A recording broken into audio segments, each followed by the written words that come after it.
"Your contract won't be renewed," my director said casually as I brought in two new clients. I nodded, walked out, and registered my own firm that night. By morning, my team had joined me. By Friday, so had the clients. The director called me screaming. I just texted back a screenshot, their empty calendar. I worked for that company for 6 years. I gave them everything. I started at the bottom. Literally. I was an account assistant who printed pitch decks and ordered coffee for people who didn't remember my name. I stayed late, answered emails at midnight, and said yes to everything. I had just come out of a tough spot financially, and I wasn't in a position to be picky. I was grateful for the job. I told myself it was temporary, that hard work would eventually matter. It's laughable now, but back then I really believed if you just kept showing up and doing more than what was asked, someone would notice. Someone would reward you. In a way, they did, just enough to keep me hanging on. Over time, I moved up. I learned everything I could. Sat in meetings I wasn't invited to. Took notes on how the senior people talked to clients. Watched what worked and what didn't. By year 2, I was the one people started going to when things got messy. A client threatening to walk. They sent me in. A project behind schedule? I'd be the one fixing it.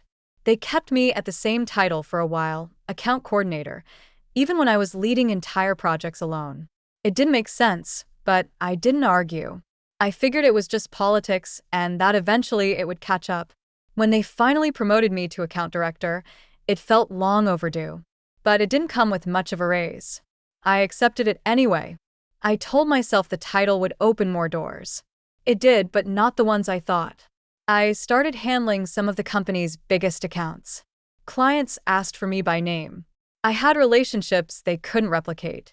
I brought in new business just by keeping in touch with people from old jobs, former classmates, old LinkedIn connections. People liked working with me. I didn't promise too much, and I didn't talk in circles.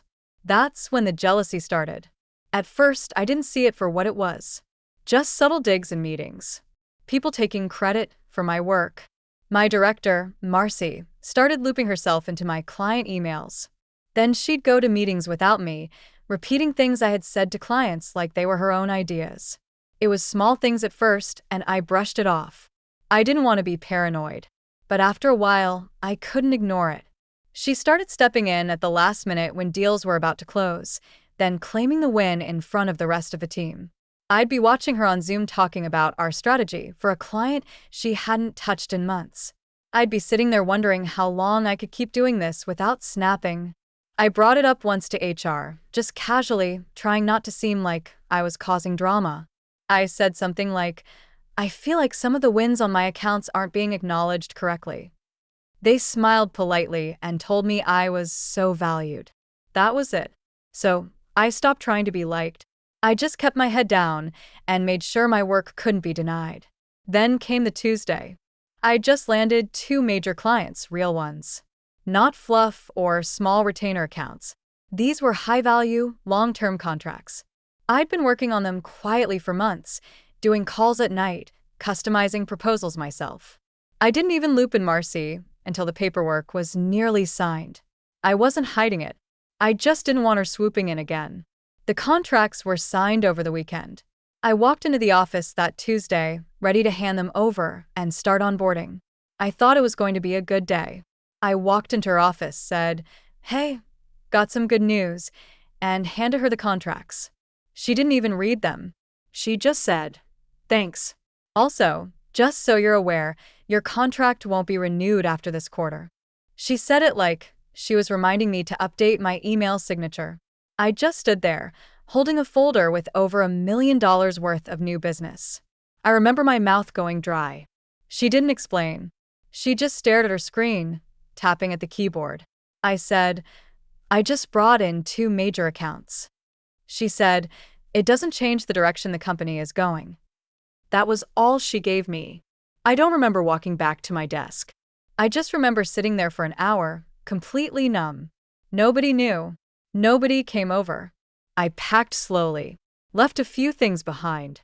I didn't tell my husband until that night. I felt embarrassed. I felt used. But something in me shifted. I'd spent years building relationships. Clients trusted me. My team trusted me. I'd been the one quietly holding things together while others took credit. That night, I stayed up late, registered my LLC, built a landing page. It was simple, but it looked professional. I already had a name in mind.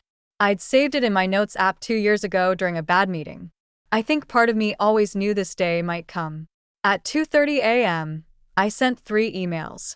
One to my senior account manager, one to a strategist, one to our creative lead. Each email was short. I've left the firm. I'm starting something new. If you want to talk, here's my number. All 3 responded by morning. They'd seen what had happened to me. They'd seen Marcy operate. And they were tired too. By noon, they had all submitted their resignations. We met in my living room and started working. We didn't poach. We didn't reach out to clients. We just worked, built processes, finalized branding, rebuilt our portfolios. I filed everything by the book, but clients started finding us. Word gets around fast when people leave suddenly. One of the new clients I had signed called me directly. He said, "We signed because of you, not the firm." I said, "I'm no longer there." He said, "Where are you now?" I told him. He asked for a proposal the next day. By the end of the week, 4 clients had signed on. Then the text came. Marcy. One long wall of angry words. How dare I? How ungrateful. How unethical. That I had taken what didn't belong to me. I didn't respond with words. I went to her firm's website and looked at their client calendar. It was something they'd publicly shared for transparency: upcoming projects, deadlines, launch dates. It was nearly empty. I took a screenshot and sent it back. She never replied. After that screenshot, I didn't hear from Marcy again, not directly anyway. But the silence didn't last long. By the second week, we started getting weird emails. One came from a consultant working with my old firm, asking vague questions about our new agency. Another came from a personal Gmail address, pretending to be a potential client. But the language was too familiar. Same phrases Marcy used in meetings. Same passive-aggressive tone. She was fishing for something. Anything. Then my old company's legal team sent a cease and desist. They accused me of stealing intellectual property. Said that because I had worked on certain accounts while under their roof, I wasn't allowed to service them now. But here's the thing, I didn't steal anything. The clients came to me. They terminated their own contracts. There were no non-competes. HR had made that very clear when they let me go. No clauses. No restrictions. I was a contractor. And they hadn't even given me a severance package. Still, it rattled me. My new firm was barely 2 weeks old. We had 4 clients, but no cushion. No savings. Every penny counted. If she dragged us into court, even a frivolous case could bleed us dry. I got a lawyer. A good one. Expensive, but calm. She read the letter and shrugged. She's bluffing. We wrote back, firm but polite. Reminded them of my contractor status. Included proof that the clients had reached out to me independently. Attached termination emails, signed transfer agreements, timestamps. They didn't respond. But the attacks kept coming. One of our new clients got a call from someone at my old firm claiming that we were unstable, unethical, and not properly insured. Another client mentioned receiving an anonymous email warning them that I had burned bridges and couldn't be trusted long-term. I knew exactly where it was coming from. Marcy was too proud to say my name, but she was clearly behind the scenes, trying to ruin what I was building. I didn't fight back. Not directly. Instead, I documented everything. Screenshots, voicemails, email headers, dates and times. I kept a folder with every suspicious communication, and so did my lawyer. I started to see her game. She wasn't trying to win legally, she was trying to scare me into folding. She thought I'd crumble under pressure, that I'd lose the clients, lose my nerve, maybe even come crawling back. But I didn't. In fact, all it did was harden me. I started building faster.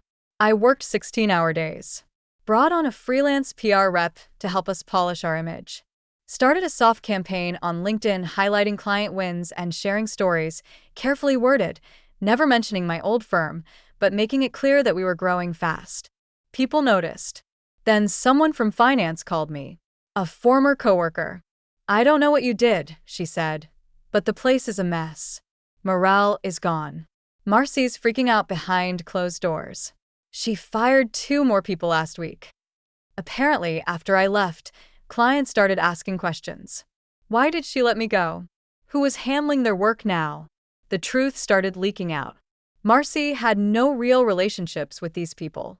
She didn't even know half the campaign details. She was always about visibility, not substance. So when I left and then my team followed, she was exposed. Then came the final straw.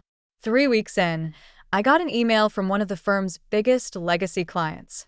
Someone I had only worked with once, years ago. They said they heard I had launched something new and wanted to talk. They'd been unhappy with a strategic direction at the old firm for a while. I agreed to a call.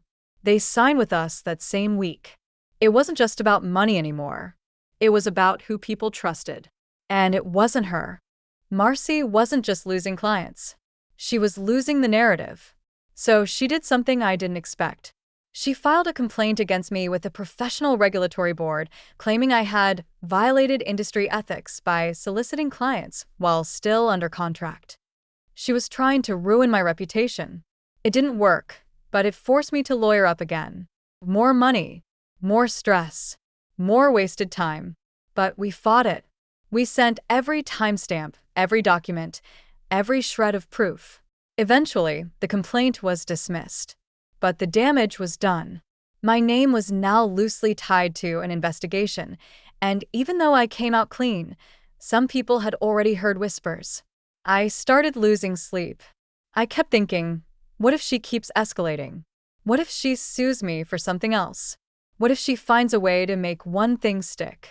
One of my team members suggested we go public. Write a tell-all post. Expose everything. But I said no. That wasn't how I wanted to play it. She was fighting dirty. I'd win by staying clean and winning where it mattered. Results. We were now up to 8 clients. Revenue had doubled in a month. But inside, I was boiling.